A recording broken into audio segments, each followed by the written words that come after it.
had been dreaming, the sleepy kind and the day kind, during math for most of the week. When Miss Brisbane started reviewing for a big math test coming up, I had no idea what she was talking about. I wasn't alone. Miss Brisbane gave the class a pop quiz, and guess what? Half of us failed. It's not fair, Mandy complained while everybody else moaned and groaned. Our teacher was not pleased with us.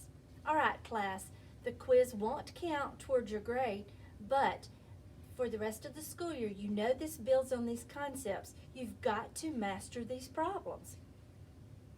I've prepared a weekly study guide for the test next week. I want you to complete this guide over the weekend.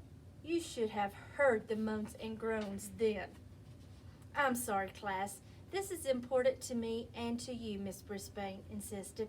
And then she handed out the papers. Put your name on the guide and bring it back, completed, on Monday. I flunked. How about you? Seth whispered to Tabitha. Almost, she whispered back. It's time for recess, Miss Brisbane said. Put your study guides in your backpacks now so that you won't forget them. Papers rustled as my classmates tucked away their study guides. The second hand on the big clock circled around. Tick, tick, tick. Those study guides made me think of a plan, but I wasn't sure that I was going to have time to pull it off. Once the bell rang, the students rushed to get their coats and raced out the door. Miss Brisbane gathered up some papers from her desk and hurried out the door. Sometimes she spent recess in the teacher's lounge. Luckily, this was one of those days. There was no time to waste, so I flung open my cage door.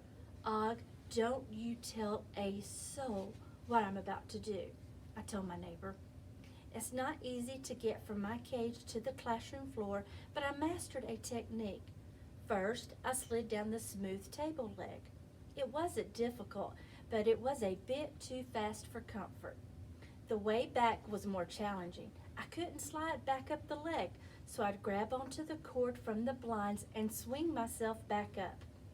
It was a dangerous undertaking that was always scary, but I had to take the chance because I had important work to do.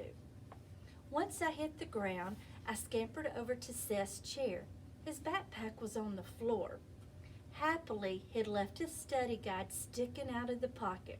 I had to use my paws and teeth to pull it out of his bag and drag it over to Tabitha's table. Getting the paper into the pocket of her backpack, which was my goal, was definitely a challenge. Her backpack was hanging from her chair. The pocket I wanted was at least a foot off the ground, awfully high for a small hamster. By chance, there was a long cord dangling down from the pocket zipper.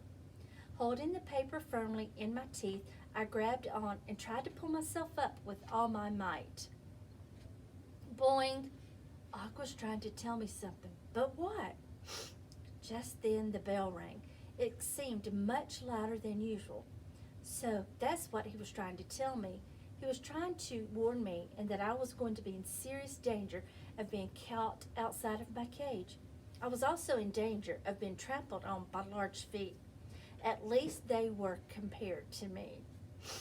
I dropped the study guide and scurried as fast as I could towards the table. With no time to waste, I grabbed the cord and began swinging back and forth, higher and higher. Boing, boing, croaked Og.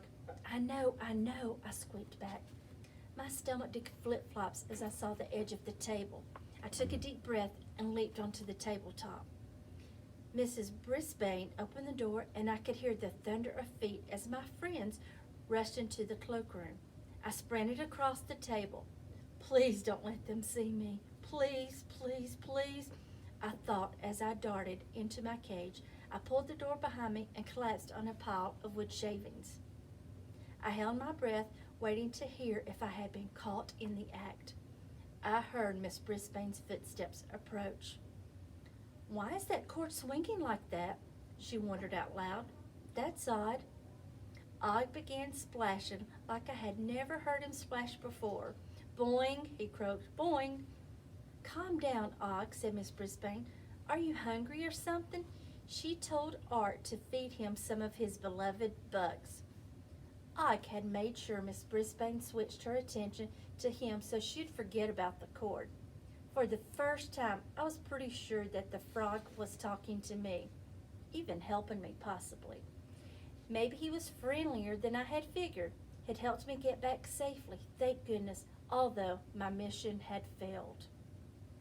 Once my heartbeat had returned to normal, I squeaked a big thanks to Og and looked over at Tabitha's table. Seth's study guide was still lying on the floor near her backpack. Miss Brisbane talked about something called helping verbs for the rest of the afternoon.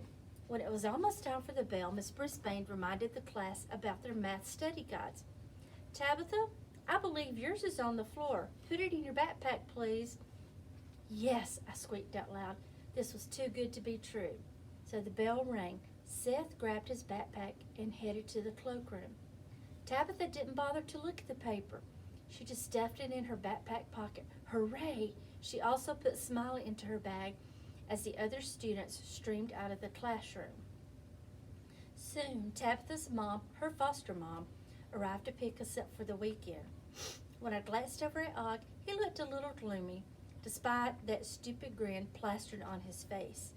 Maybe he wished he could go home with our classmates on the weekends too. Maybe Og was jealous of me. I had a bad feeling just thinking about that old green-eyed monster again.